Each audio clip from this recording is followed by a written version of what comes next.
My newly engaged friend implied that the reason my girlfriend hasn't proposed after 3 years is because she doesn't actually want to marry me, and now I'm terrified she might be right.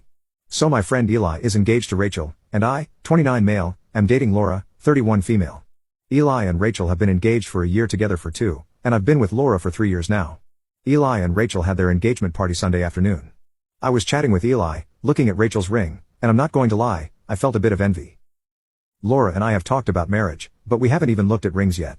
She says she wants to marry me though, but I do think it's taking a long time. So I asked Eli what made Rachel propose to him, like how it happened.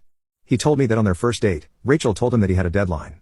I asked what he meant, and he said that Rachel told him she wasn't going to wait around for 2, 3, 4, 5 years for a woman, any woman, not him in particular, to marry her. She said she wants kids with the right guy, but didn't want to have kids without a stable marriage and a house. Well, they have the house and now are getting married. Another one of her friends, Holly, said she was shocked that it didn't make Rachel run for the hills. Eli laughed and said, well, it wasn't an ultimatum. It was a fact. If after 2 years, you still can't tell if I'm the one, then I'm clearly not, and I will be moving on. Period. I told Eli that if I told Laura that, she would probably leave me. That's when Eli said that Laura probably isn't the right one then. If after 3 years, she'd leave me for expecting marriage. That hurt my feelings, so I told him that marriages don't always last and doesn't mean someone is the one just because they propose. He said he wasn't worried, that he and Rachel were in love and knew life would not be easy, but he's prepared to make it work. He also said he knows marriage isn't for everyone, which is fine so long as your partner feels the same, but that marriage is a value of his, and he wasn't going to waste time with someone who so clearly didn't have the same values as him.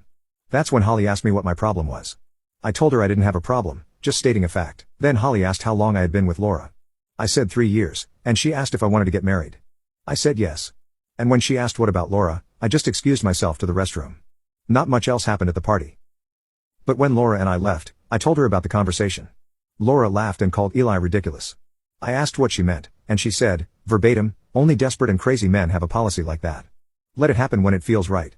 So I asked her if she wanted to marry me, to which she said, of course, and I asked then why weren't we engaged when we've been together longer. She said she wasn't ready yet, and our relationship was fine the way it was. I asked how long did she have to wait to know, when she shrugged and said, does it matter? We're together and that's what is important.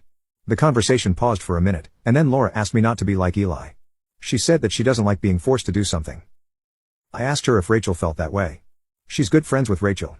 She admitted that Rachel never said she felt forced and that she had been planning to propose to Eli 6 months after they met, but waited a bit to make sure she wasn't just jumping into something. I asked Laura if it would be okay for me to look at rings. She said I could, but to not get my heart set on anything because she wasn't ready. And she said even if she wasn't willing to spend more than $1,500 on an engagement ring. Eli's ring obviously cost more than that. I never asked him how much it was, but the center diamond is 2 carats, and the rest of the band is covered in diamonds. I remember he was asked once how much it was. He wouldn't answer, but said that Rachel bought a ring she wanted him to love and did not care about the price.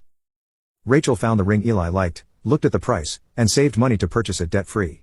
I didn't mention that to Laura, but him telling me that came back when Laura said she was only willing to spend $1,500 on a ring I'm not even allowed to really look for.